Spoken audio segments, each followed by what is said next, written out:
Doctor Zakir, আমরা রোজা ভাঙার সময় কোন দোয়াটা পড়া সবচেয়ে ভালো?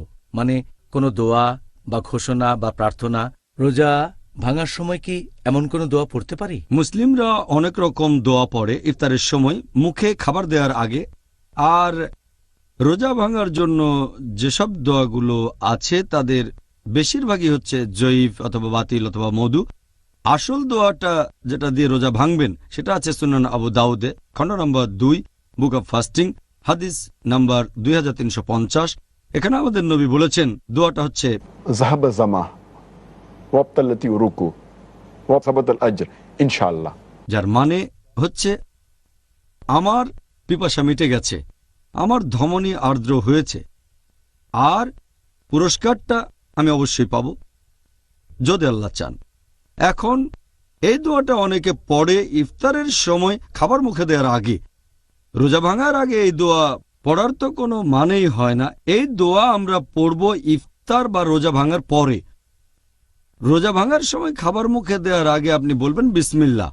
আমাদের নবী মুহাম্মদ সাল্লাল্লাহু আলাইহি ওয়াসাল্লাম ঠিক এটাই করতেন। তারপর তিনি খেজুর আর পানি খেতেন অথবা অন্য কোনো খাবার, তার সাথে তিনি পানিও খেতেন। দোয়া পড়বেন তারপরে, যাহাবা জামা ওয়াবতাল্লাতি রুকু ওয়াসাবাতাল আজর ইনশাআল্লাহ, যার মানে আমার পিপাসা মিটে গেছে। আপনি পানি খাওয়ার পরেই তো আপনার পিপাসা মিটবে, তাহলে রোজার আগে এই দোয়া পড়ছেন কেন?